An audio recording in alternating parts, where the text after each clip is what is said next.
La compagnie SMS est une association culturelle qui voit le jour en 2013 à Marseille. Le cœur du projet est la création artistique et en parallèle, nous développons des actions de sensibilisation et d'éducation. Concernant la création, nous visons à la coexistence des différentes disciplines artistiques pour rassembler différentes visions sur les sujets qui nous tiennent à cœur et les traiter avec différentes sensibilités pour les rendre accessibles à un plus large public. Pour les actions de sensibilisation et d'éducation, les artistes interviennent auprès des minorités et des publics en situation difficile, comme par exemple les communautés LGBTQIA+, avec une particulière attention pour les personnes transgenres, ou encore les classes de SECPA ou les personnes en situation de handicap.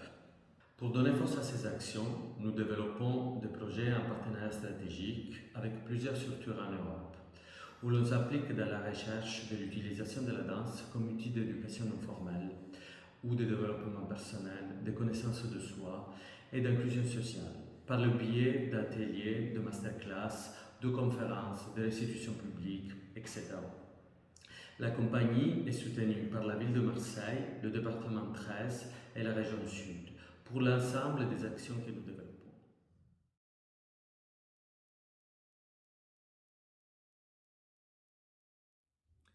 Le gouvernement français prend très au sérieux le phénomène du harcèlement, mettant en place plusieurs programmes de prévention et lutte contre celui-ci. Le premier jeudi du mois de novembre de chaque année, par exemple, est attribué à la Journée nationale non au harcèlement, qui représente l'occasion de sensibiliser la communauté éducative aux méthodologies de prévention, ainsi que de rappeler comment cette lutte est importante pour permettre l'épanouissement de la vie scolaire parmi les élèves dans l'école de la confiance. Depuis 2015, il existe un concours nommé Prix Non Harcèlement, conçu pour que les jeunes puissent avoir une voix sur le sujet, donnant place à leur créativité pour devenir acteurs principaux dans la prévention du harcèlement. Les gens concernés par ce phénomène, les jeunes, les parents ou l'entourage, ont accès au site Non Harcèlement qui contient les informations et les contacts nécessaires afin d'être accompagnés vers la sortie d'une situation de harcèlement. On peut aussi appeler le numéro gratuit le 3020 ou encore le 3019 concertant les situations de cyberharcèlement. Il existe aussi l'Association française de protection des mineurs sur Internet, e-Enfance, donc en anglais E-Enfance. Ils opèrent le numéro national qui s'appelle Net Écoute, le 0800 200 3x0. Ils sont joignables aussi par leur plateforme sur Internet et par Messenger. Cette année 2021, un nouveau programme de prévention à destination des écoles et des collèges nommé PHARE, P-H-A-R-E, est généralisé à partir de l'entrée scolaire après 2 ans d'expérimentation dans 6 académies en France. De manière générale, en France, on adopte la méthode de l'enfant, le jeune, au cœur de la prévention, pour que le harcèlement soit traité parmi les personnes concernées directement.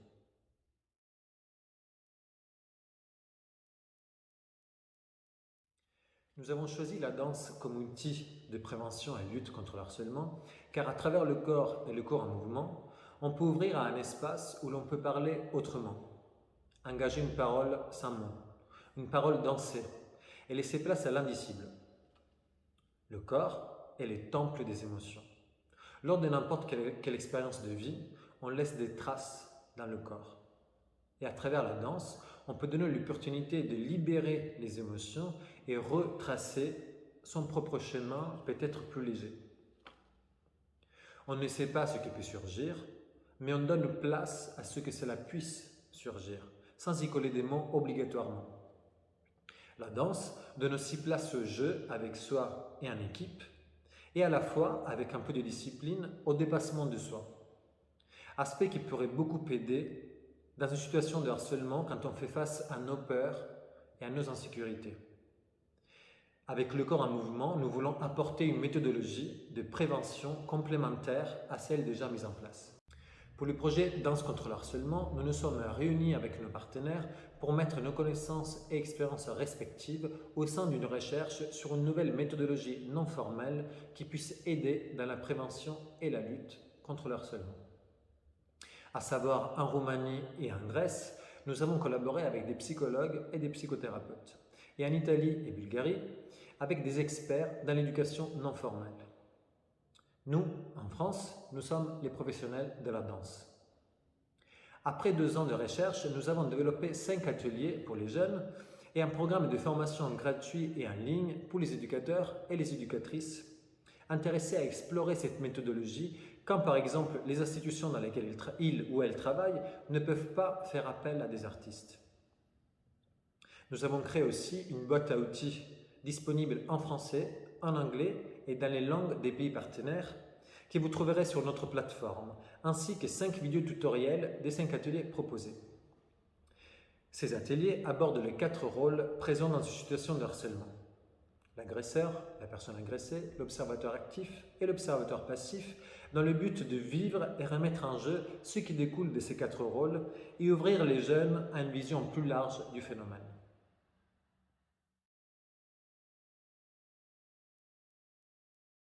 Cette expérience, c'était très différent de ce que je fais d'habitude. Exprimer l'harcèlement avec des mouvements, on voit pas ça tous les jours. J'ai trouvé ça bien. Et je pense que le harcèlement devrait pas exister car on est tous différents, on a tous nos difficultés, on a tous des problèmes. Et l'important c'est de grandir et d'être ensemble pour les surmonter. Et c'est pas bien que quelqu'un soit à peur à cause de son handicap ou de son physique, parce que personne n'est parfait, quoi, ou à cause de ses résultats scolaires. L'école, c'est un lieu où on est en sécurité et personne ne doit se faire harceler. Oui, parce que je sais que je n'entre pas toute seule. J'ai pas peur de me rendre ridicule, j'ai pas honte, puisqu'il y a d'autres personnes avec moi, on est en groupe, et je me sens moins seule. Le rapport aussi avec les danses, c'est que moi j'espère qu'en voyant la vidéo, que les danses qu'on vous a expliqué, que les vidéos des danses, que les harceleurs vont comprendre que c'est irrespectueux, que ça se fait pas, qu'il faut arrêter, parce que sinon ils auront un mort sur la conscience. Plusieurs. Qu'il faut en parler quand on se fait harceler, qu'il faut pas le garder pour soi, parce qu'après on peut en venir au suicide quand on garde que ça pour soi. Il faut beaucoup en parler vers des proches. Par exemple, il y a des numéros spéciaux pour ça, pour en parler. Par rapport à l'expérience qu'on a faite, on a pu apprendre comment la personne se faisait manipuler. On a aussi pu apprendre la position de la personne qui voyait l'action. Nous avons pu apprendre plusieurs de ces choses et apprendre le sujet dans sa profondeur. Je voulais ajouter des mots. En fait, il faut en parler et ne pas avoir peur des représailles, car c'est votre vie qui est en jeu et le suicide n'est vraiment pas une option, car après, il faudra très une grande part dans la vie. Après ça, une fois que cette épreuve passe, il y a des autres belles épreuves qui viendront. Cette expérience m'a appris qu'il faut en parler, se défouler quand on fait un geste, qu'il faut pas faire ça, parce qu'on peut détruire des vies à chaque fois. Heureusement, il y a des proches de temps en temps qui viennent les soutenir. Et voilà. Cette expérience m'a beaucoup appris, et surtout si je vois quelqu'un se faire harceler, maintenant je vais agir. Et quand on dansait, on faisait des mouvements, j'ai beaucoup aimé. Et aussi quand on faisait la place de l'harcèlement, j'ai beaucoup aimé.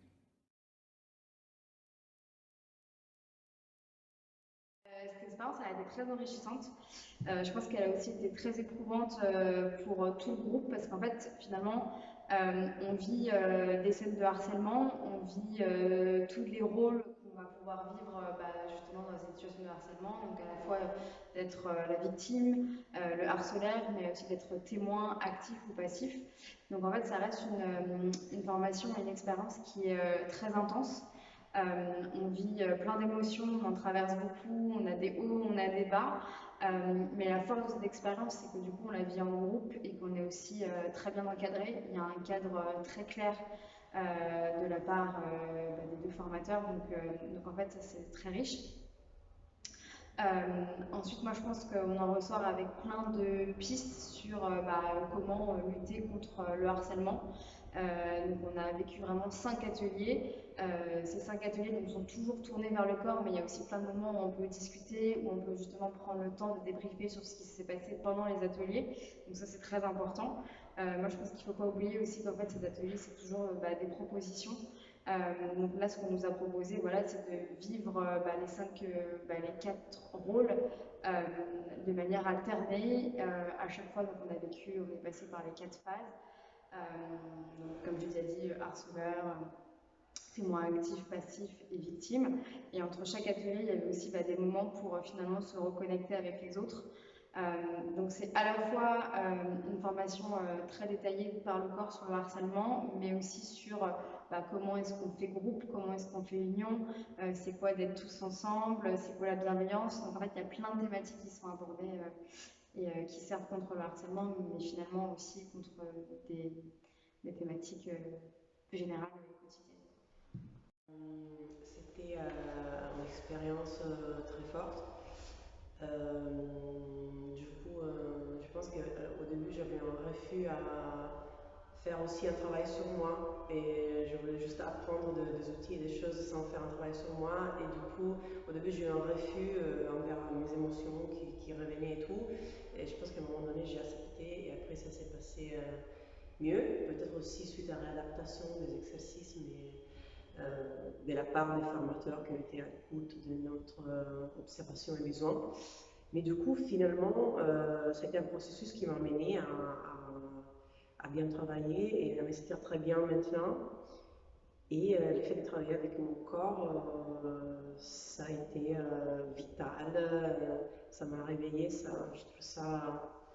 trouve ça fondamental pour une prise de conscience, pas que mentale, mais aussi voilà, quand ça passe par le corps, c'est vraiment une expérience qui reste dans la chair et voilà. Les émotions restent et du coup on mémorise les expériences à travers les émotions, c'est très important de voilà, passer par les émotions et le corps. Du coup, je me sens très bien.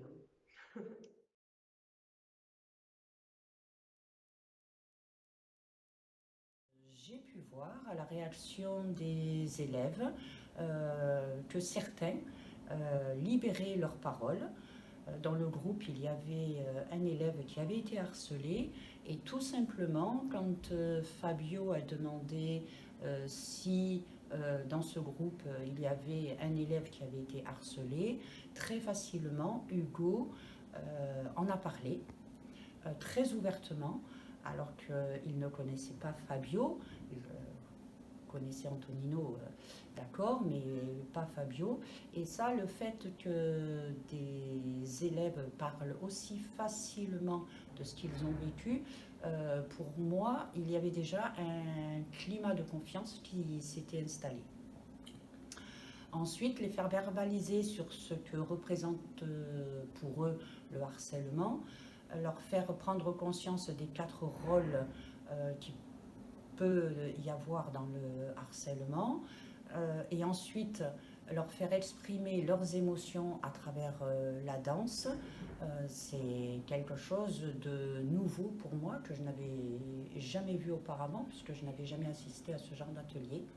Et effectivement, le fait, je pense, que la danse peut apporter énormément, aussi bien pour libérer la parole, alors par rapport au harcèlement scolaire, mais je pense que ça peut s'adresser également aux femmes battues et à toute personne qui malheureusement sont confrontées à une certaine violence. La danse permet de libérer donc la parole, et pour certaines personnes qui n'arrivent toujours pas à extérioriser ce qu'elles ressentent, eh bien de par les gestes chorégraphiques qu'elles vont faire, on va pouvoir ressentir de la haine, de la colère, de la tristesse ou même voire de la joie. Et ça va leur permettre de prendre vraiment confiance en elles. Alors, ce que j'ai oublié de dire, c'est que ces ateliers ont été proposés à des élèves qui sont en grande difficulté. J'ai une élève qui, après le premier atelier, je lui ai demandé comment elle avait ressenti donc ce premier atelier, et elle m'a répondu: quand je suis rentrée à la maison, je me sentais très apaisée.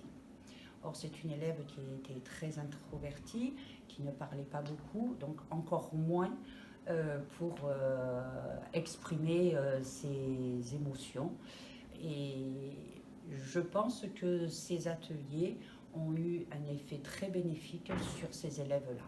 D'ailleurs, à la fin de leur petite représentation, à leurs camarades, ils ont lancé un petit mot en leur disant vous avez raté quelque chose. Et je pense effectivement que ceux qui n'ont pas voulu ou n'ont pas pu, parce que c'était de 16h30 à 18h, n'ont pas participé à ces ateliers, eh bien, peuvent quand même le regretter.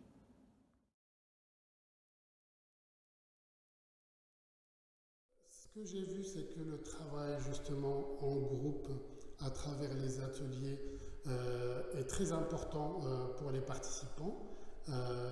Ils ont parlé donc de bienveillance, d'écoute entre eux, d'empathie et de sécurité. C'est ça qui amène la sécurité pour travailler en groupe et pour pouvoir lâcher prise justement et parler de ses émotions. Parce que voilà, à travers l'expression corporelle, on peut exprimer aussi son émotion. Donc ils ont pu parler justement d'expériences personnelles, soit dans le cadre professionnel ou dans le cadre social. Et ils ont vraiment fait une très bonne élaboration, parce qu'à travers le dernier atelier, ils ont compris qu'en fait, on doit s'occuper de tout le monde dans les histoires d'harcèlement, de la personne harcelée, de l'harceleur, de l'observateur qui est passif, qui ne fait rien, qu'il faut sensibiliser aussi pour intervenir. Et en fait, l'harcèlement, c'est vraiment la problématique de tout le monde. Tout le monde est concerné. Bon, ils ont parlé du cadre. Le cadre est très important parce que l'harcèlement est une problématique très très lourde. Donc, il faut des professionnels aussi pour les accompagner, pour répondre à leurs questionnements. Et j'aime beaucoup la fin parce que à travers le dernier atelier, ils ont commencé par commencer d'abord à empêcher l'harceleur d'agir ou prendre dans les bras la personne harcelée, la consoler, la protéger, et aussi à punir aussi l'harceleur en le frappant. C'était la façon de l'exprimer.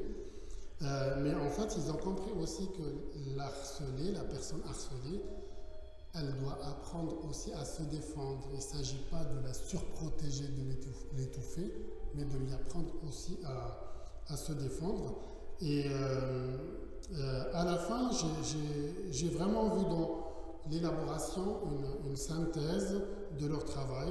C'est que tout le monde est concerné par l'harcèlement, tout le monde doit agir, et il s'agit vraiment de réparer les liens, puisqu'il s'agit de liens entre humains, et donc dans une union et dans une choralité.